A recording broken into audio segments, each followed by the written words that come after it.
सोनिहाल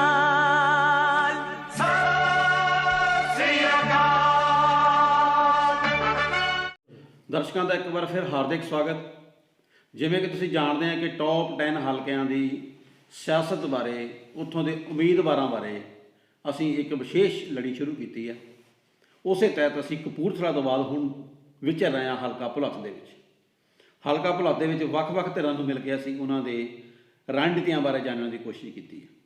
ਤੋਂ ਭੁਲੱਥ ਦੀ ਗੱਲ ਹੁੰਦੀ ਹੈ ਤੇ ਸੁਖਪਾਲ ਸਿੰਘ ਖਹਿਰਾ ਜੀ ਦਾ ਜ਼ਿਕਰ ਆਉਂਦਾ, ਜਿਹੜੇ ਕਿ ਜਿਹਨੂੰ ਆਪਾਂ ਧੜੱਲੇਦਾਰ ਲੀਡਰ ਕਹਿ ਸਕਦੇ ਹਾਂ।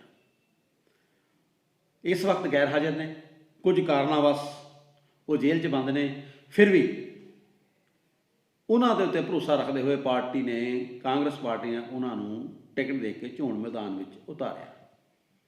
ਜੇਲ੍ਹ ਵਿੱਚ ਬੰਦ ਹੋਣ ਦੇ ਕਾਰਨ ਉਹਨਾਂ ਦੇ ਬੇਟੇ ਨੇ ਮਹਿਤਾਬ ਸਿੰਘ ਜੀ, ਉਹਨਾਂ ਦੀ ਜ਼ਿੰਮੇਵਾਰੀ ਹੈ, ਉਹ ਚੋਣ ਮੁਹਿੰਮ ਚਲਾ ਰਹੇ ਨੇ ਅਤੇ ਉਹਨਾਂ ਦੇ ਨਾਲ ਅਸੀਂ ਗੱਲਬਾਤ ਕਰਕੇ ਜਾਣਾਂਗੇ ਕਿ ਇਸ ਹਲਕੇ ਵਿੱਚ ਉਹਨਾਂ ਦੀ ਚੋਣ ਪ੍ਰਚਾਰ ਮੁਹਿੰਮ ਦੇ ਕਿਹੜੇ ਪੜਾਅ ਨੇ, ਕਿਵੇਂ ਚੱਲ ਰਹੇ ਨੇ। ਤਾਂ ਸਭ ਤੋਂ ਪਹਿਲਾਂ ਆਪਾਂ ਸਵਾਗਤ ਕਰੀਏ ਮਹਿਤਾਬ ਜੀ, ਤੁਹਾਡਾ ਬਹੁਤ ਪਹਿਲਾਂ ਦਾ ਸਵਾਗਤ ਸਾਡੇ ਚੈਨਲ। ਥੈਂਕ ਯੂ ਸਰ, ਸਤਿ ਸ਼੍ਰੀ ਅਕਾਲ ਜੀ। ਅੱਛਾ ਮਹਿਤਾਬ ਜੀ, ਕਿਵੇਂ ਮਹਿਸੂਸ ਹੋ ਰਿਹਾ ਪਿਤਾ ਜੀ ਦੀ ਗੈਰ ਹਾਜ਼ਰੀ 'ਚ ਚੋਣ ਮੁਹਿੰਮ ਚਲਾਉਣੀ ਪੈ ਰਹੀ ਹੈ? ਸਰ ਗੈਰ ਹਾਜ਼ਰੀ, ਜੇ ਮੈਂ ਕਹਾਂ ਕਿ ਸਭ ਕੁਝ ਠੀਕ ਹੈ ਤਾਂ ਫਿਰ ਆਫ ਕੋਰਸ ਮੈਂ ਝੂਠ ਬੋਲ ਰਿਹਾ ਹੂੰਗਾ। ਮਹਿਸੂਸ ਹੁੰਦੀ ਹੈ ਗੈਰ ਹਾਜ਼ਰੀ, ਬਟ ਮੈਂ ਸਮਝਦਾ ਕਿ ਸਿਰਫ ਮੇਰਾ ਫਰਜ਼ ਨਹੀਂ ਸਰ, ਤੁਸੀਂ ਕਿਹਾ ਮੇਰੀ ਜ਼ਿੰਮੇਵਾਰੀ ਮੇਰੇ ਹਿੱਸੇ ਆਈ ਹੈ, ਇਹ ਸਿਰਫ ਮੇਰਾ ਫਰਜ਼ ਨਹੀਂ ਹੈ। ਅੱਜ ਇਹ ਇੱਕ ਸੱਚ ਦੀ ਲੜਾਈ ਹੈ। ਮੇਰੇ ਫਾਦਰ ਇੱਕ ਕਰੂਸੇਡਰ ਰਹੇ ਨੇ, ਵਿਸਲ ਬਲੋਅਰ ਰਹੇ ਨੇ, ਉਹਨਾਂ ਨੇ ਲੋਕਾਂ ਦੀ ਲੜਾਈ ਲੜੀ ਹੈ। ਅੱਜ ਮੈਂ ਸਮਝਦਾ ਕਿ ਸਾਰਿਆਂ ਦਾ ਇੱਕ ਫਰਜ਼ ਬਣਦਾ ਔਰ ਮੈਂ ਆਪਣਾ ਫਰਜ਼ ਅਦਾ ਕਰ ਰਿਹਾ ਜੀ। ਔਰ ਸੁਖਪਾਲ ਖਹਿਰਾ ਜੀ ਕਿਉਂਕਿ ਇੱਕ ਬਹੁਤ ਅੱਛੇ ਬੁਲਾਰੇ ਨੇ, ਬੜੇ ਧਾਕੜ ਬੁਲਾਰੇ ਜਿਹਨਾਂ ਨੂੰ ਆਪਾਂ ਕਹਿ ਸਕਦੇ ਹਾਂ। ਹਰ ਥਾਂ ਦੇ ਉੱਤੇ ਜਿਹੜੇ ਮੁੱਦਿਆਂ ਨੂੰ ਕੋਈ ਨਹੀਂ ਸੀ ਚੁੱਕਦਾ, ਸੁਖਪਾਲ ਖਹਿਰਾ ਜੀ ਉਹਨਾਂ ਨੂੰ ਚੁੱਕਦੇ ਰਹੇ ਨੇ। ਪਰ ਜਦੋਂ ਕਿਤੇ ਨਾ ਕਿਤੇ ਗੱਲ ਕਰੀਏ ਸੁਖਪਾਲ ਖਹਿਰਾ ਜੀ ਦੇ ਉੱਤੇ ਇੱਕ ਅਕਸਰ ਇਲਜ਼ਾਮ ਹੈ ਕਿ ਉਹ ਬਾਰ-ਬਾਰ ਪਾਰਟੀਆਂ ਬਦਲਦੇ ਨੇ, ਕਿਸੇ ਵੀ ਪਾਰਟੀ ਦੇ ਉਸਕ ਨਹੀਂ ਹੋਏ। ਕੀ ਲੱਗਦਾ? ਮੈਂ ਦੇਖੋ ਇਹ 'ਤੇ ਜ਼ਿਆਦਾ ਟਿੱਪਣੀ ਨਹੀਂ ਕਰਨਾ ਚਾਹੁੰਦਾ। ਮੇਰੇ ਫਾਦਰ ਨੇ ਜਦ ਵੀ ਕੋਈ ਇਸ਼ੂਜ਼ ਉਠਾਏ, ਜਿੱਦਾਂ ਤੁਸੀਂ ਕਿਹਾ, ਉਹ ਜੋ ਵੀ ਉਹਨਾਂ ਦੀਆਂ ਪੋਲੀਟੀਕਲ ਸਟ੍ਰੈਟਜੀਜ਼ ਪ੍ਰੋ ਪੀਪਲ ਰਹੀਆਂ ਨੇ ਸਰ। ਹੋ ਸਕਦਾ ਹੈ ਕਿ ਉਹਨਾਂ ਨੇ, ਮੇਰੇ ਫਾਦਰ ਨੇ ਅਕਸਰ ਸਟੇਜ ਤੋਂ ਕਿਹਾ ਕਿ ਆਮ ਆਦਮੀ ਪਾਰਟੀ 'ਚ ਸ਼ਾਇਦ ਮੇਰਾ ਜਾਣਾ ਕਰੀਅਰ ਦਾ ਮੇਰਾ ਬੈਸਟ ਮੂਵ ਨਹੀਂ ਸੀ। ਸੋ ਇਸ ਗੱਲਾਂ ਜ਼ਿੰਦਗੀ 'ਚ ਸਰ ਕਈ ਡਿਸੀਜਨਸ ਕਈ ਟਾਈਮਸ 'ਤੇ ਲੈਣੇ ਪੈਂਦੇ ਨੇ। ਉਹਨਾਂ ਨੇ ਕੁਝ ਸੋਚ ਕੇ ਲਿਆ ਐਂਡ ਕੋਈ ਉਹਦੇ 'ਚ ਹਰਜ਼ ਨਹੀਂ। ਅੱਛਾ, ਚੋਣ ਪ੍ਰਚਾਰ ਮੁਹਿੰਮ ਹੁਣ ਤੁਹਾਡੇ ਜ਼ਿੰਮੇ ਤੇ, ਤੁਹਾਨੂੰ ਕੀ ਲੱਗਦਾ ਕਿ ਕਿਹੜੇ ਮੁੱਦੇ ਨੇ ਇਸ ਵਿਧਾਨ ਸਭਾ ਹਲਕੇ ਦੇ ਜਿਨ੍ਹਾਂ ਨੂੰ ਤੁਹਾਨੂੰ ਚੁਣੌਤੀ ਹੈ ਔਰ ਤੁਹਾਨੂੰ ਲੱਗਦਾ ਕਿ ਲੋਕ ਤੁਹਾਨੂੰ ਸਵਾਲ ਵੀ ਜ਼ਰੂਰ ਕਰਦੇ ਹੋਣਗੇ? ਜਿਵੇਂ ਆਪਾਂ ਸੜਕਾਂ ਦੀ ਦਸ਼ਾ ਦੀ ਗੱਲ ਕਰਦੇ ਹਾਂ, ਸੜਕਾਂ ਦੀ ਬਹੁਤ ਬੁਰੀ ਦਸ਼ਾ ਆ। ਵਿਧਾਇਕ ਉਹਨਾਂ ਦੇ ਸੀਗੇ, ਉਹਨਾਂ ਦੀ ਜ਼ਿੰਮੇਵਾਰੀ ਇਹ ਬਣਦੀ ਸੀਗੀ ਕਿ ਸਮੇਂ ਸਿਰ ਸੜਕਾਂ ਤਿਆਰ ਕੀਤੀਆਂ ਜਾਂਦੀਆਂ, ਲੇਕਿਨ ਕਿਤੇ ਨਾ ਕਿਤੇ ਬੀਬੀ ਜਗੀਰ ਕੌਰ ਜੀ ਦਾ ਵੀ ਕਹਿਣਾ ਆ ਕਿ ਪ੍ਰਧਾਨ ਮੰਤਰੀ ਦੇ ਕੁਝ ਫੰਡ 'ਚੋਂ ਕੁਝ ਸੜਕਾਂ ਵੀ ਬਣੀਆਂ ਨੇ, ਜਦੋਂ ਕਿ MLA ਵਜੋਂ ਜਿਹੜੇ ਆ ਖਹਿਰਾ ਸਾਹਿਬ ਨੇ ਧਿਆਨ ਨਹੀਂ ਦਿੱਤਾ। ਦੇਖੋ ਧਿਆਨ ਨਹੀਂ ਦਿੱਤਾ, ਇਹਦੀ ਆਈ ਥਿੰਕ ਸਹੀ ਨਹੀਂ ਹੋਊਗਾ ਕਹਿਣਾ ਜੀ। ਮੇਰੇ ਫਾਦਰ ਨੇ ਜਦ ਕਾਂਗਰਸ ਜੁਆਇਨ ਕੀਤੀ, ਉਹ ਪੰਜਾਬ ਨਿਰਮਾਣ ਦੇ ਕਈ ਫੰਡਸ ਉਹਨਾਂ ਦੇ ਹਿੱਸੇ ਆਏ। ਜੋ ਅੱਜ ਦੇਖ ਰਹੇ ਹੋ ਉਹ ਸੜਕਾਂ ਦੇ ਹਾਲ ਖਰਾਬ ਨਹੀਂ ਨੇ। ਕਰੀਬਨ 55 ਕਿਲੋਮੀਟਰ ਲਿੰਕ ਰੋਡਸ ਸਰ ਇਸ ਹਲਕੇ ਵਿੱਚ ਹਜੇ at this moment under construction ਨੇ ਕਈ। ਸੋ ਹੋ ਸਕਦਾ ਹੈ ਕਿ ਇੱਕਦਮ ਉਹ ਜਦ ਕੰਸਟਰਕਸ਼ਨ ਜਾਂ ਰਿਪੇਅਰ ਹੁੰਦੀ ਹੈ ਤਾਂ ਸਾਰਾ ਉਹ ਖਰਾਬ ਕਰ ਦਿੰਦੇ। ਆਫ ਕੋਰਸ ਸਰ ਡਿਵੈਲਪਮੈਂਟ ਜੇ ਆਪਾਂ ਦੇਖੀਏ ਇਹ ਔਨਗੋਇੰਗ ਪ੍ਰੋਸੈਸ ਹੈ। ਇਹ ਨਹੀਂ ਕਿ ਅੱਜ ਸ਼ੁਰੂ ਕੀਤਾ ਤਾਂ ਕੱਲ੍ਹ ਡਿਵੈਲਪਮੈਂਟ ਕੰਪਲੀਟ ਹੋ ਗਈ। ਕਈ ਸਾਰੇ ਐਸੇ ਇਸ਼ੂਜ਼ ਨੇ। ਅਸੀਂ ਤੁਸੀਂ ਬੰਦਾ ਜੇ ਮੈਂ ਜ਼ਿਕਰ ਕਰਾਂ, ਖਾਸ ਕਰਕੇ ਮੇਰੇ ਫਾਦਰ ਨੇ ਅਕਸਰ ਕਿਹਾ ਕਿ ਮੇਰਾ ਡ੍ਰੀਮ ਪ੍ਰੋਜੈਕਟ ਅਸੀਂ ਉਹ ਲੈ ਕੇ ਆਏ ਹਾਂ। 28 ਕਿਲੋਮੀਟਰ ਲੰਬੀ ਇੱਕ ਸੜਕ ਹੈ ਸਰ, ਸਾਡਾ ਜਿਹੜਾ ਕੌਂਸਟੀਟੂਐਂਸੀ ਹੈ ਬਿਆਸ ਦਰਿਆ ਦੇ ਨਾਲ ਰਨ ਕਰਦਾ। ਉਹਦੇ ਉੱਤੇ ਇੰਬੈਂਕਮੈਂਟ, ਤੁਸੀਂ ਬੰਨ ਜਿਹਨੂੰ ਅਸੀਂ ਕਹੀਦਾ ਉਹ ਹੈ। ਉੱਥੇ ਪਹਿਲੇ ਸੜਕ ਨਹੀਂ ਸੀ, ਉੱਥੇ 28 ਕਿਲੋਮੀਟਰ ਲੰਬੀ ਸੜਕ ਹਜੇ ਕੰਸਟਰਕਸ਼ਨ ਚੱਲ ਰਹੀ ਹੈ। ਸੋ ਉਸ ਤੋਂ ਇਹ ਲੱਗਦਾ ਹੈ ਕਿ ਜੀ ਸੜਕਾਂ ਦਾ ਮਾੜਾ ਹਾਲ ਹੈ, ਬਟ ਆਫ ਕੋਰਸ ਔਨਗੋਇੰਗ ਪ੍ਰੋਸੈਸ। ਤੁਸੀਂ ਕਿਹਾ ਔਨਗੋਇੰਗ ਪ੍ਰੋਸੈਸ ਹੈ। 5 ਸਾਲ ਥੋੜ੍ਹਾ ਸਮਾਂ ਨਹੀਂ ਹੁੰਦਾ, ਹਰ ਸਰਕਾਰ ਨੂੰ ਮਿਲਦਾ। ਖਾਸ ਤੌਰ 'ਤੇ ਜਿਹੜੀ ਸਰਕਾਰ ਹੈ, ਨਜ਼ਰ ਆਇਆ ਹਰ ਵਾਰੀ ਵੋਟਾਂ ਤੋਂ ਐਨ ਪਹਿਲਾਂ ਸੜਕਾਂ ਦੀ ਜਿਹੜੀ ਹੈ ਉਹ ਪੁੱਟ ਦਿੱਤੀਆਂ ਜਾਂਦੀਆਂ, ਨਵੀਆਂ ਬਣਨੀ ਸ਼ੁਰੂ, ਲੋਕਾਂ ਨੂੰ ਲੱਗਦਾ ਵੀ ਹੁਣ ਬਣਾਈ। ਕੀ ਗੱਲ ਇਹ ਸਰਕਾਰਾਂ ਜਿਹੜਾ ਪ੍ਰੋਸੈਸ ਆ ਇਹ ਇੱਕ 6 ਮਹੀਨੇ ਜਾਂ ਸਾਲ ਕੁ ਪਹਿਲਾਂ ਨਹੀਂ ਕਰ ਸਕਦੇ, 2 ਸਾਲ ਪਹਿਲਾਂ? ਸਰ ਮੈਂ ਤੁਹਾਨੂੰ ਦੱਸਦਾ ਇਹਦਾ ਕਾਰਨ ਇਸ ਹਲਕੇ ਵਿੱਚ ਸਪੈਸੀਫਿਕ ਹੈ। ਇੱਥੇ ਮੇਰੇ ਫਾਦਰ ਨੇ ਕਾਂਗਰਸ ਜੁਆਇਨ ਕੀਤੀ ਜੂਨ ਵਿੱਚ।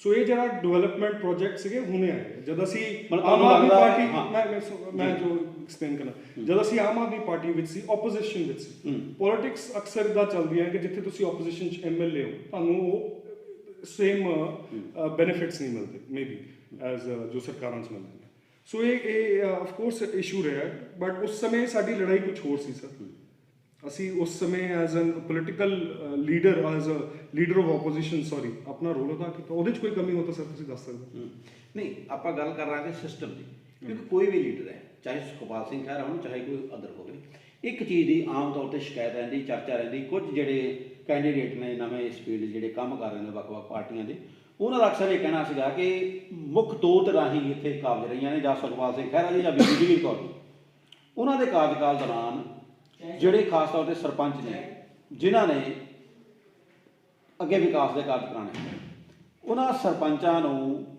ਵੰਡੇ ਹੋਏ ਨੇ ਧੜੇ ਵੰਡੇ ਹੋਏ ਨੇ ਐਮਐਲਏ ਸਾਹਿਬ ਦੀ ਸ਼ਰਨ ਆਉਣ ਲਈ ਮਜਬੂਰ ਕੀਤਾ ਜਾਂਦਾ ਜਿਹੜੇ ਕਿ ਵਿਰੋਧੀ ਧਿਰ ਦੇ ਹੁੰਦੇ ਉਹਨਾਂ ਨੂੰ ਫੰਡ ਨਹੀਂ ਸਮੇਂ ਸਿਰ ਮੁਹੱਈਆ ਕਰਵਾਈ ਜਾਂਦੇ ਇਸ ਤਰ੍ਹਾਂ ਦੀ ਇੱਕ ਦੋਨਾਂ ਧਿਰਾਂ ਵੱਲੋਂ ਮੈਂ ਇੱਕ ਧਿਰ ਦੀ ਨਹੀਂ ਕਹਿੰਦਾ ਦੋਨਾਂ ਧਿਰਾਂ ਵੱਲੋਂ ਇਸ ਤਰ੍ਹਾਂ ਦੀ ਰਣਨੀਤੀ ਰਹਿੰਦੀ ਹੈ ਤੁਸੀਂ ਇਹਦੇ ਤੇ ਕਿੰਨਾ ਕੁ ਤਜਰਬਾ ਕੀਤਾ ਕਿੰਨੀ ਕੁ ਪ੍ਰੈਕਟੀਕਲ ਚੀਜ਼ ਹੈ ਸਰ ਆਫ ਕੋਰਸ ਇਹ ਪ੍ਰੈਵਲੈਂਟ ਚੀਜ਼ ਹੈ ਇਸ ਹਲਕੇ 'ਚ ਨਹੀਂ ਸਰ ਪੋਲਿਟਿਕਸ ਜਨਰਲੀ ਸਾਰੀ ਜਗ੍ਹਾ ਵਿੱਚ ਇਹ ਰੈਲੇਵੈਂਟ ਹੈ ਮੇਰੇ 2-3 ਮਹੀਨਿਆਂ ਦੇ ਇਸ ਜੰਗ ਵਿੱਚ ਸਰ ਜਿੱਦਾਂ ਮੈਂ ਕਹਿੰਦਾ ਨੂੰ ਇਹ ਇਸ਼ੂ ਅੱਜ ਤੁਸੀਂ ਕਨਵੇ ਕਰ ਰਹੇ ਹੋ ਆਫ ਕੋਰਸ ਕਿਤੇ ਨਾ ਕਿਤੇ ਹੈ ਇੱਕ ਨੌਜਵਾਨ ਵਜੋਂ ਹਾਂਜੀ ਤੁਹਾਨੂੰ ਪਹਿਲੀ ਵਾਰੀ ਮੌਕਾ ਮਿਲਿਆ ਠੀਕ ਹੈ ਜੋ ਤੁਹਾਡੇ ਫਾਦਰ ਸਾਹਿਬ ਜੋ ਪਰੰਪਰਾਵਾਂ ਚੱਲਦੀਆਂ ਨੇ ਪਾਰਟੀਆਂ ਦੀ ਉਹਦੇ ਹਿਸਾਬ ਨਾਲ ਹੋ ਸਕਦਾ ਜਾਂ ਉਹਨਾਂ ਦਾ ਜਿਸ ਤਰ੍ਹਾਂ ਦਾ ਹਾਲਾਤ ਹੈਗੇ ਇੱਕ ਯੂਥ ਆਈਕਨ ਵਜੋਂ ਤੁਸੀਂ ਉੱਭਰੇ ਤੁਹਾਨੂੰ ਮੀਡੀਆ 'ਚ ਵੀ ਆਉਣ ਦਾ ਮੌਕਾ ਮਿਲਿਆ ਤੁਹਾਨੂੰ ਕੰਮ ਕਰਨ ਦਾ ਮੌਕਾ ਮਿਲਿਆ ਤੁਸੀਂ ਵੈਸੇ ਕੀ ਮਹਿਸੂਸ ਕਰਦੇ ਆ ਕਿ ਜਿਹੜੀ ਇਹ ਧੜੇਬੰਦੀ ਹੈ ਧੜੇਬਾਜ਼ੀ ਹੈ ਇੱਕ ਦੂਜੇ ਨੂੰ ਲੈਗ ਪੁਲਿੰਗ ਇੱਕ ਦੂਜੇ ਨੂੰ ਪਿੱਛੇ ਸੁੱਟ ਕੇ ਅੱਗੇ ਵਧਣ ਦੀ ਰਣਨੀਤੀ ਹੈ ਇਹ ਆਮ ਆਦਮੀ ਪਾਰਟੀ ਵਾਲੇ ਦਾਅਵਾ ਕਰਦੇ ਨੇ ਕਿ ਸਾਡੇ 'ਚ ਇਸ ਤਰ੍ਹਾਂ ਦੀ ਗੱਲ ਜਿਹੜੀ ਨਹੀਂ ਹੋਏਗੀ ਜਿੱਥੋਂ ਤੁਹਾਡੇ ਫਾਦਰ ਸਾਹਿਬ ਛੱਡ ਗਏ ਉਸੇ ਕਾਰਨਾਂ ਕਰਕੇ ਛੱਡ ਕੇ ਆਏ ਜੀ ਤੇ ਉਹ ਤੁਹਾਨੂੰ ਲੱਗਦਾ ਕਿ ਕੋਈ ਬਦਲ ਜਿਹੜਾ ਕਹਿੰਦੇ ਬਦਲਾਅ ਦੀ ਗੱਲ ਕੀਤੀ ਜਾਂਦੀ ਹੈ ਕਿ ਲੱਗਦਾ ਤੁਹਾਨੂੰ ਕੋਈ ਬਦਲਾਅ ਦੀ ਜ਼ਰੂਰਤ ਵੈਸੇ ਹੈ ਸਰ ਮੈਂ ਇਸ ਨੂੰ I tell you how I see it sir ਇਹ ਹਿਊਮਨ ਨੇਚਰ ਹੈ ਕਿਤੇ ਨਾ ਕਿਤੇ ਐਂਬੀਸ਼ਨ ਜਾਂ ਲੈਗ ਪੁਲਿੰਗ ਜਾਂ ਧੜੇਬਾਜ਼ੀ ਸੋ ਇਹਨੂੰ ਜੇ ਆਪਾਂ ਹਿਊਮਨ ਨੂੰ ਦੂਜਾ ਰੂਪ ਦੇ ਦਈਏ ਆਮ ਆਦਮੀ ਪਾਰਟੀ ਦਾ ਝੰਡਾ ਫੜਾ ਦਿਓ ਹਿਊਮਨ ਨੇਚਰ ਤਾਂ ਸੇਮ ਰਹਿੰਦਾ ਤੁਹਾਨੂੰ ਕੀ ਲੱਗਦਾ ਵਿਰੋਧੀ ਪਾਰਟੀਆਂ ਦਾ ਜਿੰਨੇ ਵੀ ਕੈਂਡੀਡੇਟਸ ਨਾਲ ਸਾਡੀ ਗੱਲ ਹੋਈ ਹੈ ਉਹਨਾਂ ਨੇ ਸੁਖਪਾਲ ਸਿੰਘ ਖਹਿਰਾ ਦੇ ਉੱਤੇ ਜਿਹੜਾ ਈਡੀ ਦੀ ਰੇਡ ਹੋਈ ਹੈ ਈਡੀ ਦਾ ਜਿਹੜਾ ਪਰਚਾ ਦਰਜ ਹੋਇਆ ਉਹਦੇ 'ਚ ਡਰੱਗਸ ਦਾ ਵੀ ਜਿਹੜਾ ਉਹ ਧਾਰਾ ਹੈਗੀ ਹੈ ਉਹਦੇ ਆਉਣ ਦੇ ਉੱਤੇ ਕੀਤਾ ਔਰ ਰਾਣਾ ਗੁਰਜੀਤ ਸਿੰਘ ਹੋਣੀ ਵੀ ਚਿੱਠੀ ਲਿਖੀ ਹੈ ਅਤੇ ਅੱਜ ਸਾਡੇ ਸੁਣਨ 'ਚ ਆਇਆ ਸ਼ਾਇਦ ਨਵਜੋਤ ਸਿੰਘ ਸਿੱਧੂ ਹੋਣੀ ਵੀ ਟਿਕਟ ਦੀ ਬਦਲੀ ਵਾਸਤੇ ਉਸ ਇਲਜ਼ਾਮ ਦੇ ਕਰਕੇ ਜਿਹੜੀ ਹੈ ਉਹ ਕੋਈ ਗੱਲ ਕੀਤੀ ਹੈ ਤੁਸੀਂ ਇਹਨੂੰ ਕਿਵੇਂ ਦੇਖਦੇ ਆ ਕਿ ਅਗਰ ਪਹਿਲੇ ਵੀ ਇਲਜ਼ਾਮ ਸੀਗੇ ਉਹਦੇ ਬਾਵਜੂਦ ਟਿਕਟ ਤੇ ਭਰੋਸਾ ਰੱਖਣਾ ਉਸ ਤੋਂ ਬਾਅਦ ਵਿੱਚ ਇਹ ਅਗਰ ਟਿਕਟ ਜਿਹੜੀ ਹੈ ਉਹਦੇ 'ਤੇ ਚੁਣੌਤੀ ਹੋ ਰਹੀ ਹੈ ਤੁਹਾਨੂੰ ਲੱਗਦਾ ਕਿ ਤੁਹਾਡੇ ਜਿਹੜੇ ਫਾਦਰ ਨੇ ਉਹ ਦੋਸ਼ ਮੁਕਤ ਕਿਤੇ ਆਪਣੇ ਆਪ ਕਰ ਪਾਉਣਗੇ ਨਹੀਂ ਸਰ ਮੈਨੂੰ ਇਸ ਗੱਲ ਦਾ ਇਲਮ ਨਹੀਂ ਸੀ ਬਿਲਕੁਲ ਜਿੱਦਾਂ ਤੁਸੀਂ ਕਿਹਾ ਕਿ ਜੇ ਤੁਹਾਨੂੰ ਪਹਿਲੇ ਟਿਕਟ ਦਿੱਤੀ ਸੀ when you were in custody ਤਾਂ ਫਿਰ ਉਹ ਹਜੇ ਕੁਝ ਚੇਂਜ ਨਹੀਂ ਹੋਇਆ ਸੋ ਔਰ ਜਿੱਥੇ ਤੱਕ ਚੁਣੌਤੀ ਲੱਗਦੀ ਹੈ ਆਫ ਕੋਰਸ ਸਰ ਹਜੇ ਇਲਜ਼ਾਮ ਲੱਗੇ ਨੇ ਇਨਫੈਕਟ ਜੇ ਮੈਂ ਬਹੁਤ ਜ਼ਿਆਦਾ ਡਿਟੇਲ 'ਚ ਨਾ ਜਾਵਾਂ ਮੈਂ ਇੱਕ ਵੀਡੀਓ ਪਾਈ ਸੀ ਜਿਹਦੇ ਵਿੱਚ ਮੈਂ ਦੱਸਿਆ ਸੀ ਬਿਕੋਜ਼ ਜੋ ਲਾਅ ਪਾਰਟ ਹੈ ਥੋੜ੍ਹਾ ਕੰਪਲਿਕੇਟਡ ਹੈ ਡਰੱਗਸ ਵਾਲਾ ਇੱਕ ਅਲੱਗ ਕੇਸ ਹੈ ਇਹ money laundering case okay drugs ਵਾਲੇ ਕੇਸ ਤੇ ਸੁਪਰੀਮ ਕੋਰਟ ਨੇ ਸਟੇ ਲਾਈ ਹੋਈ ਓਕੇ ਠੀਕ ਹੈ ਉਹਦੇ ਅੰਦਰ ਕੁਝ ਕਾਰਵਾਈ ਨਹੀਂ ਹੋਈ ਮਨੀ ਲਾਂਡਰਿੰਗ ਵਾਲਾ ਜਿਹੜਾ ਕੇਸ ਹੈ ਉਹਦੇ ਵਿੱਚ ਜਿਸ ਐਲੀਗੇਸ਼ਨ ਤੇ ਸਾਨੂੰ ਅਰੈਸਟ ਕੀਤਾ ਸੀ ਜਿਸ ਗਰਾਊਂਡ ਤੇ ਸਾਨੂੰ ਅਰੈਸਟ ਕੀਤਾ ਸੀ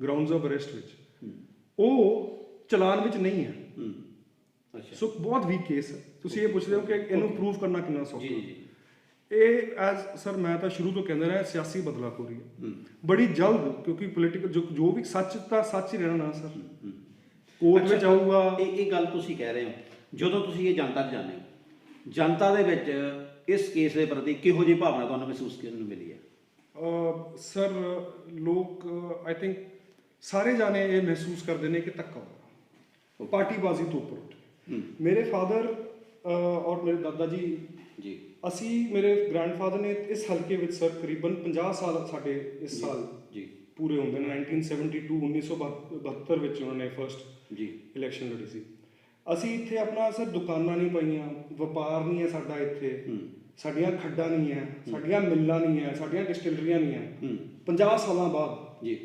ਤੋ ਅੱਜ ਜੋ ਮੈਂ ਤੁਹਾਨੂੰ ਗੱਲ ਦੱਸ ਰਿਹਾ ਉਹ ਸਾਰਿਆਂ ਨੂੰ ਉੱਥੋਂ ਮੇਰੇ ਤੋਂ ਕਈ ਸਾਲ ਪਹਿਲੇ ਦੇ ਪਤਾ ਸੀ, ਤੇ ਮੈਂ ਕਿਸੇ ਨੂੰ ਕੁਝ ਨਹੀਂ ਦੱਸ ਸਕਦਾ, ਇਹ ਲੋਕ ਆਪ ਮੈਨੂੰ ਇਸ ਗੱਲ ਦਾ ਜ਼ਿਕਰ ਕਰਦੇ। ਠੀਕ, ਜ਼ਿਕਰ ਹੋਇਆ ਤੁਹਾਡੇ ਦਾਦਾ ਜੀ ਦਾ, ਤੁਸੀਂ ਖੁਦ ਹੀ ਕੀਤਾ, ਤੇ ਕੋਈ ਐਸੀ ਗੱਲ ਯਾਦ ਤੁਹਾਨੂੰ ਤੁਹਾਡੇ ਧਿਆਨ ਜੇ ਚਾਹੁੰਦੀ ਹੋਵੇ ਜਿਹੜੀ ਤੁਹਾਨੂੰ ਪ੍ਰੇਰਨਾ ਦਿੰਦੀ ਹੋਵੇ ਕਿ ਦਾਦਾ ਜੀ ਦੀ ਆਹ ਗੱਲ ਜਾਂ ਆਹ? ਬਹੁਤ ਸਾਰੀਆਂ ਸਰ।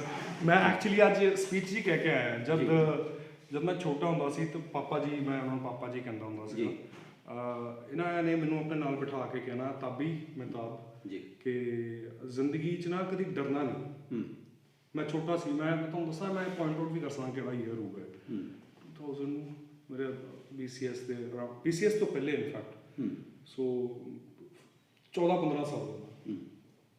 ਤੇ ਮੈਨੂੰ ਪਾਪਾ ਜੀ ਨੇ ਕਹਿਣਾ, ਮਹਿਤਾਬ ਕਦੀ ਕਿਸੇ ਤੋਂ ਡਰਨਾ ਨਹੀਂ, ਝੂਠ ਨਹੀਂ ਬੋਲਣਾ, ਔਰ ਜ਼ਿੰਦਗੀ 'ਚ ਨਾ ਬੜਾ ਕੁਝ ਹੁੰਦਾ, ਅਪਸ ਐਂਡ ਡਾਊਨਸ, ਉਤਾਰ ਚੜਾਅ ਬੜੇ ਆਉਂਦੇ ਨੇ, ਤੇ ਲੜਨਾ।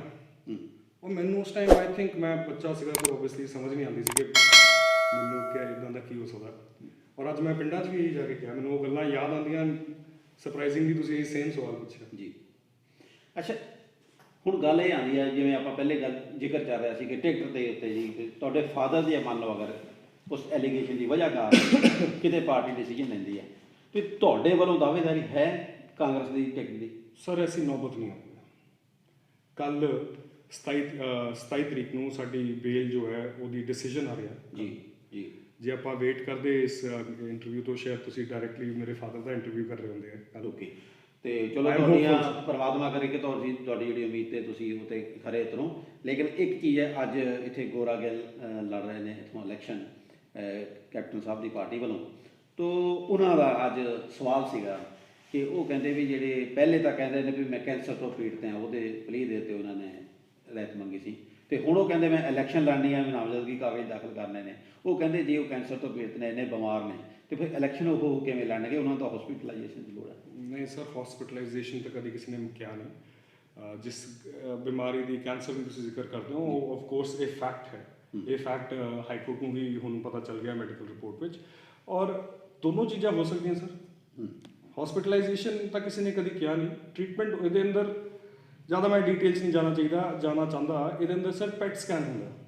ਪੈਟ ਸਕੈਨ ਜੋ ਹੁੰਦਾ ਹੈ ਉਹ ਇੱਕ ਡਾਇਲ ਤੁਹਾਡੇ ਅੰਦਰ ਇੰਜੈਕਟ ਕਰਕੇ ਔਰ ਸਕੈਨ ਕਰਦੇ ਨੇ। ਉਹਦੇ ਵਾਸਤੇ ਉਹ ਜੇਲ੍ਹ ਵਿੱਚ ਨਹੀਂ ਹੁੰਦਾ। ਸਾਡਾ ਪ੍ਰੇਅਰ ਜਾਂ ਸਾਡਾ ਇਹ ਸੀਗਾ ਉਸ ਐਪਲੀਕੇਸ਼ਨ। ਜਿੱਥੇ ਤੱਕ ਇਲੈਕਸ਼ਨ ਲੜਨ ਦੀ ਗੱਲ ਆ, ਉਹ ਬਿਲਕੁਲ ਲੜ ਸਕਦੇ ਨੇ ਦੋਨੋਂ, ਕਿਉਂ ਨਹੀਂ ਕਰ ਸਕਦੇ ਜੀ। ਕੌਣ ਚਲੋ ਆਪਾਂ ਹੁਣ ਗੱਲ ਕਰੀਏ ਹਲਕੇ ਦੀ। ਹਲਕੇ ਦਾ ਤੁਹਾਨੂੰ ਕੀ ਲੱਗਦਾ ਕਿ ਤੁਸੀਂ ਜਿਹੜਾ ਵਿਚ ਰਹੇ ਹੋ, ਕਿਹੜੇ ਐਸੇ ਕੰਮ ਨੇ ਜਿਹੜੇ ਅੱਜ ਵੀ ਇਹ ਵਿਧਾਨ ਸਭਾ ਹਲਕਾ ਭੁਲੱਥ ਜਿਹੜਾ ਮੰਗਦਾ, ਜਿੱਥੇ ਚੀਜ਼ਾਂ ਹੋਣੀਆਂ ਜ਼ਰੂਰੀ ਨੇ? ਸਰ ਆਫ ਕੋਰਸ ਸਾਰਾ ਕੁਝ ਜਿੱਦਾਂ ਮੈਂ ਕਿਹਾ, ਡਿਵੈਲਪਮੈਂਟ ਆਨਗੋਇੰਗ ਪ੍ਰੋਸੈਸ ਹੈ। ਆਈ ਥਿੰਕ ਹੈਲਥ ਜੋ ਇਨਫਰਾਸਟ੍ਰਕਚਰ ਹੈ ਹਲਕੇ 'ਚ ਨਹੀਂ ਸਰ, ਪੈਨ ਪੰਜਾਬ ਤੁਸੀਂ ਨਾਲ ਦੇ ਪਿੰਡਾਂ ਜਾਓਗੇ ਉੱਥੇ ਵੀ ਇੱਕ ਇਸ਼ੂ ਆਉਂਦਾ health infrastructure, school infrastructure, grounds youth ਵਾਸਤੇ ਪ੍ਰੋਪਰ ਪਲੇਇੰਗ ਗਰਾਊਂਡਸ ਵਿੱਚ ਜੋ ਅਕਸਰ ਡਿਮਾਂਡਸ ਹੁੰਦੀਆਂ ਨੇ। ਤਾਂ ਇੰਨਾ ਸਾਰੇ ਮੈਨੂੰ ਲੱਗਦਾ ਜਿਹੜੀ ਤੁਸੀਂ ਗੱਲ ਕੀਤੀ ਹੈ ਬਿਲਕੁਲ ਐਗਜ਼ੈਕਟਲੀ ਇਹੋ ਇਸ਼ੂ ਆਮ ਆਦਮੀ ਪਾਰਟੀ ਪੂਰੇ ਪੰਜਾਬ 'ਚ ਜਿਹੜੀ ਆ ਉਹ ਲੈ ਕੇ ਜਾ ਰਹੀ ਹੈ। ਜਿਹੜਾ ਸੰਯੁਕਤ ਕਿਸਾਨ ਮੋਰਚਾ ਉਹ ਵੀ ਇਸ਼ੂ ਲੈ ਕੇ ਜਾ ਰਿਹਾ। ਕਿਤੇ ਇਸ ਤਰ੍ਹਾਂ ਦਾ ਨਹੀਂ ਲੱਗਦਾ ਵੀ ਕਾਂਗਰਸ ਵੱਲੋਂ ਮੂੰਹ ਮੋੜ ਕੇ ਲੋਕ ਆਮ ਆਦਮੀ ਪਾਰਟੀ 'ਤੇ ਬਲੀਵ ਕਰਨਾ ਸ਼ੁਰੂ ਕਰਨਗੇ, ਕਿਉਂਕਿ ਇਸ਼ੂ ਉਹੀ ਨੇ? ਆਫ ਕੋਰਸ ਸਰ ਇਹ ਨੋਟਿਸਬਲ ਥਿੰਗਸ ਹੈ। ਆਮ ਆਦਮੀ ਪਾਰਟੀ ਦਾ ਆਪਾਂ ਜ਼ਿਕਰ ਕਰਦੇ ਹਾਂ ਸਰ। ਅਰਵਿੰਦ ਕੇਜਰੀਵਾਲ ਦਾ ਜੋ ਦੋਗਲਾ ਚਿਹਰਾ ਹੈ ਸਰ, ਉਹ ਬਹੁਤ ਪਹਿਲੇ ਮੈਂ ਦੇਖ ਲਿਆ ਸੀ। ਅੱਜ ਮੈਨੂੰ ਲੱਗਦਾ ਪੰਜਾਬ ਨੂੰ ਵੀ ਕਾਫੀ ਹੱਦ ਤੱਕ ਕਲੀਅਰ ਹੋ ਚੁੱਕਿਆ। ਵਿਕਰਮ ਮਜੀਠੀਆ ਤੋਂ ਸਰ ਸੋਸ਼ਲ ਇਸ਼ੂਜ਼ ਤੇ ਆਪਾਂ ਕਿਸੇ ਨਾਲ ਲੜਵਾਇਆ। ਮੈਂ ਤੁਹਾਨੂੰ ਕਹਾਂ ਜੀ ਤੁਸੀਂ ਉਹਨੂੰ ਕਹੋ ਕੁਛ, ਤੁਸੀਂ ਉਹਨੂੰ ਕਹੋ ਕੁਛ, ਤੇ ਜਦ ਮੇਰੇ ਤੇ ਗੱਲ ਆਈ, ਕੋਰਟ ਕੇਸਿਸ ਸੀਗੇ ਨਾ ਸਰ, ਕੀ ਹੋ ਸਕਦਾ ਸੀ? ਜੇਲ੍ਹ ਤਾਂ ਨਹੀਂ ਹੋ ਸਕਦੀ ਸੀ। ਸੱਚ ਬੋਲਣ ਵਾਸਤੇ ਜੇਲ੍ਹ ਤਾਂ ਨਹੀਂ ਹੋ ਸਕਦੀ ਸੀ, ਜਿੱਦਾਂ ਖਹਿਰਾ ਸਾਹਿਬ ਨਾਲ ਹੋਈ ਹੈ। ਲੜ ਸਕਦੇ ਸੀਗੇ ਉਹ, ਚਲੋ ਠੀਕ ਹੈ, ਬਹੁਤ ਵੱਡੇ ਐਡਮਿਨਿਸਟ੍ਰੇਟਰ ਹੋਣਗੇ, ਬਟ ਐਜ਼ ਅ ਲੀਡਰ ਤੁਹਾਨੂੰ ਇੱਕ ਬੰਦਾ, ਯੂ ਨੀਡ ਸਮਵਨ ਜੋ ਜਿੱਥੇ ਤੁਸੀਂ ਆਪਣਾ ਫੇਥ ਪੁੱਟ ਕਰ ਸਕੋ। ਕੱਲ ਨੂੰ ਕੁਝ ਕਹਿ ਕੇ ਮੁਕਰ ਜਾਣਗੇ, ਫਿਰ ਕੀ ਕਰੋਗੇ? ਤੋ ਇਸ ਵੇਲੇ ਆਪਾਂ ਅਗਰ ਇੱਕ ਕੋਈ ਐਸਾ ਇਸ਼ੂ ਰੇਜ਼ ਕਰਨਾ ਹੋਵੇ, ਜਾਣਕਾਰੀ ਦੱਸਣਾ ਹੁੰਦਾ, ਤੁਹਾਨੂੰ ਲੱਗਦਾ ਵੀ ਭੁਲੱਥ ਵਾਲਿਆਂ ਨੂੰ ਅਗਰ ਮੈਂ ਇੱਕ ਆਹ ਚੀਜ਼ ਲੈ ਕੇ ਆਵਾਂ ਜਾਂ ਕਹਾਂ ਜਾਂ ਚੀਜ਼ ਲੈ ਕੇ ਆਣੀ, ਕੀ ਜਿਹੜੀ ਚੀਜ਼ ਹੈ ਜਿਹੜੀ ਤੁਹਾਨੂੰ ਲੱਗਦਾ ਕਿ ਹਾਂ ਸੱਚਮੁੱਚ ਭਰਤ ਵਾਲੇ ਕਹਿਣ ਹਾਂ ਇਹ ਸਾਡੇ ਦਿਲ ਦੀ ਗੱਲ ਕੀਤੀ ਆ, ਤੇ ਅਸੀਂ ਜਿੱਥੇ ਮਹਿਤਾਬ ਸਿੰਘ ਨੇ ਕਹਿਣਾ ਇਹਦੇ ਫਾਦਰ ਖੜੇ ਆ, ਜਾਂ ਜਿਹੜਾ ਵੀ ਕੈਂਡੀਡੇਟ ਉਹ ਕਾਂਗਰਸ ਦਾ ਕੈਂਡੀਡੇਟ ਹੈ ਅਸੀਂ ਉਹਨੂੰ ਹੀ ਵੋਟ ਪਾਵਾਂਗੇ। ਮੈਂ ਸੌਰੀ ਮੈਂ ਸਮਝਿਆ ਨਹੀਂ। ਮੇਰਾ ਭੁਲੱਥ ਵਾਲਿਆਂ ਦੀ ਕੀ ਲੱਗਦਾ ਬਈ ਕਿਹੜੀ ਸਭ ਤੋਂ ਅਹਿਮ ਜ਼ਰੂਰਤ ਹੈ ਜਿਹੜੀ ਲੱਗਦਾ ਕਿ ਪੂਰੀ ਕਰੀਏ ਜਾਂ ਉਹ ਪੂਰੀ ਨੈਕਸਟ ਸਟੈਪ ਅਸੀਂ ਅਗਲੀ ਵਾਰ ਕੀ ਕਰਾਂਗੇ ਜੇ ਤੁਸੀਂ ਹਾਂ ਬਲ ਜੇ ਅਸੀਂ ਜਿੱਤਦੇ ਹਾਂ ਜਾਂ ਬਣਦੇ ਅਸੀਂ ਕੀ ਲੈ ਕੇ ਕਰਾਂ? ਸਰ ਬੇਸਿਕ ਨੈਸੈਸਿਟੀਜ਼ ਵੱਲ ਜ਼ਿਆਦਾ ਧਿਆਨ, ਜਿੱਦਾਂ ਇੱਕ ਬੜੀ ਅੱਛੀ ਗੱਲ ਹੈ ਸਰ ਚੰਨੀ ਸਰਕਾਰ ਨੇ ਜੋ ਲਾਲ ਡੋਰੇ ਵਾਲਾ ਜੋ ਫੈਸਲਾ ਲਿਆ ਕਿ ਲਾਲ ਡੋਰੇ ਲਾਲ ਲਕੀਰ ਦੇ ਅੰਦਰ ਆਬਾਦੀ ਜਿਹੜੀ ਹੈ ਜੋ ਪਹਿਲੇ ਪੋਜੀਸ਼ਨ ਤੇ ਸੀ ਉਹਦੀ ਰਜਿਸਟਰੀਆਂ ਕਰਾਵਾਂਗੇ ਜੀ, ਵਿਚ ਆਈ ਥਿੰਕ ਇਜ਼ ਅ ਬਹੁਤ ਪ੍ਰੋਗਰੈਸਿਵ ਸਟੈਪ। ਇਹਨੂੰ ਇੰਪਲੀਮੈਂਟ ਕਰਵਾਉਣਾ ਇੱਕ ਟਾਸਕ ਵੀ ਹੋਊਗਾ ਜੀ, ਬਿਕੋਜ਼ ਕਿਹਦੀ ਪੋਜੀਸ਼ਨ ਕਈ ਬਾਹਰ ਨੇ, ਇਹ ਸਾਰਾ ਇਹਦੀ ਸਮੂਥ ਇੰਪਲੀਮੈਂਟੇਸ਼ਨ ਔਰ ਇਨਸ਼ੋਰ ਕਰਨਾ ਕਿ ਜੀ ਇਸ ਨੂੰ ਲਾਗੂ ਕੀਤਾ ਜਾਵੇ। ਅੱਛਾ, ਇਸੇ ਦੌਰਾਨ ਤੁਸੀਂ ਚੰਨੀ ਸਰਕਾਰ ਦਾ ਜ਼ਿਕਰ ਕੀਤਾ। ਚੰਨੀ ਜੀ ਖੁਦ ਕਿਤੇ ਕਿਸੇ ਨਾ ਕਿਸੇ ਇਲਜ਼ਾਮ ਘਿਰ ਗਏ ਨੇ 10 ਕਰੋੜ ਰੁਪਈਆ ਉਹਨਾਂ ਦੇ ਰਿਸ਼ਤੇਦਾਰਾਂ ਦੇ ਘਰੋਂ ਮਿਲਿਆ, ਸ਼ਾਇਦ ਖੱਡਾਂ ਦੇ ਵਿੱਚੋਂ, ਜਿਵੇਂ ਤੁਸੀਂ ਪਹਿਲਾਂ ਵੀ ਇਸ਼ੂ ਵੀ ਚੱਕਿਆ ਕਿ ਸਾਡੀਆਂ ਖੱਡਾਂ ਨੇ ਕਿ ਅਸੀਂ ਤਾਂ ਇੱਦਾਂ ਦਾ ਕੋਈ ਕੰਮ ਕਰਦੇ ਨਹੀਂ, ਤੋ ਕਿਤੇ ਨਾ ਕਿਤੇ ਉਹ ਭ੍ਰਿਸ਼ਟਾਚਾਰ ਦਾ ਦੋਸ਼ ਜਾਂ ਈਡੀ ਦੀ ਜਿਹੜੀ ਰੇਡ ਹੁੰਦੀ ਹੈ ਉਹਦੇ 'ਚ ਪੈਸਾ ਮਿਲਦਾ, ਤੇ ਇਹਨੂੰ ਤੁਸੀਂ ਕਿਵੇਂ ਦੇਖਦੇ ਹੋ ਕਿ ਇਹਦੇ 'ਚ ਕੁਝ ਨਾ ਕੁਝ ਸੱਚਾਈ ਤਾਂ ਹੋਏਗੀ, ਔਰ 10 ਕਰੋੜ ਦਾ ਕੀ ਜਵਾਬ ਹੋਣਾ ਚਾਹੀਦਾ? ਉਹ ਸਰ 10 ਕਰੋੜ ਦਾ ਜਵਾਬ ਤਾਂ ਉਹ ਦੇਣਗੇ, ਔਰ ਮੈਂ ਇੱਥੇ ਜ਼ਿਆਦਾ ਟਿੱਪਣੀ ਨਹੀਂ ਕਰ ਸਕਦਾ। ਮੈਨੂੰ ਆਈ ਥਿੰਕ ਇੱਕ ਇਨਵੈਸਟੀਗੇਸ਼ਨ ਔਰ ਫੈਕਟਸ ਹਰ ਕੇਸ ਦੇ ਅਲੱਗ ਹੁੰਦੇ ਸਰ, ਉਸ ਕੇਸ ਦੇ ਕੀ ਫੈਕਟਸ ਨੇ ਮੈਂ ਕਿੱਦਾਂ ਗੈਸ ਕਰ ਸਕਦਾ? ਉਹ ਜਿਹੜੀ ਚੀਜ਼ ਹੈ ਤੁਹਾਨੂੰ ਚੋਣ ਪ੍ਰਚਾਰ ਦੌਰਾਨ, ਕਾਂਗਰਸ ਦਾ ਪ੍ਰਚਾਰ ਕਰਨ ਦੇ ਦੌਰਾਨ ਕੋਈ ਇਸ ਤਰ੍ਹਾਂ ਦੀ ਕੋਈ ਆੜੇ ਆਉਣ ਵਾਲੀ ਜਾਂ ਕਿਸੇ? ਸਰ ਮੈਂ ਤੁਹਾਨੂੰ ਦੱਸਾਂ, ਅਸੀਂ ਜਦ ਮੈਂ ਹਲਕੇ 'ਚ ਜਾਂਦਾ, ਜਦ ਮੈਂ ਪਿੰਡਾਂ 'ਚ ਜਾਂਦਾ, ਮੈਂ ਲੋਕਾਂ 'ਚ ਜਾਂਦਾ, ਅਸੀਂ ਆਪਣੇ ਕੀਤੇ ਹੋਏ ਕੰਮਾਂ ਦਾ ਜ਼ਿਕਰ ਕਰੀਦਾ, ਮੇਰੇ ਫਾਦਰ ਦਾ ਦੀ ਬੇਬਾਕਤਾ ਦਾ ਇਜ਼ਹਾਰ ਕਰੀਦਾ, ਸੋ ਇਹ ਸਾਨੂੰ ਅੜਿੱਕਣ ਕੋਈ ਅੜਿੱਕਣ ਨਹੀਂ ਆਉਣੀ ਚਾਹੀਦੀ। ਕੀ ਉਮੀਦ ਅੱਜ ਜਾਪਦੀ ਹੈ ਕਿ ਫਾਈਟ ਜਿਹੜੀ ਹੈ ਕਿੰਨੀ ਟਫ ਤੁਹਾਨੂੰ ਲੱਗ ਰਹੀ ਹੈ? ਕਿੰਨਾ ਕੁ ਮੁਕਾਬਲਾ ਬੀਬੀ ਵੱਲੋਂ? ਬਹੁਤ, ਹਮੇਸ਼ਾ ਹਰ ਫਾਈਟ ਔਖੀ ਹੁੰਦੀ ਹੈ। ਕੋਈ ਵੀ ਫਾਈਟ ਜਿੰਨੀ ਵੀ ਤੁਸੀਂ ਕਦੀ ਇਹ ਨਹੀਂ ਸੋਚ ਸਕਦੇ ਕਿ ਜੀ ਆਹ ਫਾਈਟ ਤਾਂ ਫਾਈਟ ਹੀ ਨਹੀਂ ਹੈ, ਫਿਰ ਉਹ ਫਾਈਟ ਹੀ ਨਹੀਂ ਹੈ। ਇਹ ਫਾਈਟ ਹੈ ਸਰ, ਬਿਲਕੁਲ ਜਦ ਤੱਕ ਰਿਜ਼ਲਟ ਨਹੀਂ ਆਉਂਦਾ ਇਹ ਤਦ ਤੱਕ ਇਹ ਫਾਈਟ ਹੈ। ਠੀਕ ਹੈ, ਔਰ ਤੁਸੀਂ ਫਾਦਰ ਸਾਹਿਬ ਦੀ ਉਮੀਦ ਤਾਂ ਇਹੀ ਕਰਦੇ ਹਾਂ, ਜਿਵੇਂ ਤੁਸੀਂ ਕਿਹਾ ਕਿ ਫਾਦਰ ਸਾਹਿਬ ਆਉਣਗੇ ਬਾਹਰ, ਔਰ ਅਗਰ ਬਾਈ ਚਾਂਸ ਕੋਈ ਇਸ ਤਰ੍ਹਾਂ ਦੀ ਹੈ, ਅਗਰ ਨਹੀਂ ਹੋ ਪਾਉਂਦਾ ਕੁਝ ਸਮੇਂ ਲਈ ਜਾਂ ਡਿਲੇ ਹੋ ਜਾਂਦਾ, ਤੇ ਤੁਸੀਂ ਫਿਰ ਵਾਗਡੋਰ ਸੰਭਾਲਣ ਲਈ ਹਲਕੇ ਤਿਆਰ ਬੈਠੇ ਹੋ? ਮੈਂ ਤਿਆਰ ਹਾਂ ਸਰ, ਬਟ ਮੈਂ ਇੰਨਾ ਨੈਗੇਟਿਵ ਨਹੀਂ ਸੋਚਦਾ, ਮੈਨੂੰ ਕੱਲ੍ਹ 'ਤੇ ਬਹੁਤ ਆਸ ਹੈ। ਚਲੋ, ਬਹੁਤ ਬਹੁਤ ਸ਼ੁਭਕਾਮਨਾਵਾਂ ਜੀ ਸਾਡੇ ਨਾਲ ਗੱਲਬਾਤ ਕਰਨ ਲਈ, ਤੁਹਾਡਾ ਬਹੁਤ ਬਹੁਤ ਧੰਨਵਾਦ। ਔਰ ਉਮੀਦ ਕਰਦੇ ਹਾਂ ਜੀ ਇਹ ਸੀ ਸਾਰੇ ਭੁਲੱਥ ਦੇ ਜਿਹੜੇ ਉਮੀਦਵਾਰ, ਅਸੀਂ ਵੱਖ-ਵੱਖ ਉਮੀਦਵਾਰਾਂ ਨਾਲ ਜਾਂ ਉਹਨਾਂ ਦੇ ਪਰਿਵਾਰਾਂ ਨਾਲ ਜਾ ਕੇ ਗੱਲਬਾਤ ਕਰਨ ਦੀ ਕੋਸ਼ਿਸ਼ ਕੀਤੀ ਹੈ, ਔਰ ਸੱਚ ਇਹੀ ਹੈ ਜਿਵੇਂ ਮਹਿਤਾਬ ਜੀ ਨੇ ਕਿਹਾ, ਇਹ ਤਾਂ ਜਿਸ ਦਿਨ ਚੋਣ ਨਤੀਜੇ ਆਉਣਗੇ ਉਸ ਦਿਨ ਪਤਾ ਲੱਗੇਗਾ ਕਿ ਸਾਡੇ ਦਾਅਵਿਆਂ ਦਾ ਔਰ ਸਾਡੇ ਕੀਤੀ ਕਮਿਟਮੈਂਟਸ ਦਾ ਲੋਕਾਂ ਨੇ ਕੀ ਅਸਰ ਕੀਤਾ। ਤੋਂ ਆਪਾਂ ਵੱਧਦੇ ਹਾਂ ਅਗਲੀ ਕੜੀ ਵੱਲ, ਅਗਲੇ ਹਲਕੇ ਚੱਲਦੇ ਹਾਂ, ਅਗਲੇ ਹਲਕੇ ਦੀ ਕੜੀ 'ਚ ਦੁਬਾਰਾ ਮਿਲਦੇ ਹਾਂ। ਬਹੁਤ ਬਹੁਤ ਧੰਨਵਾਦ। ਬੋਲੇ ਸੋਨਿਹਾ।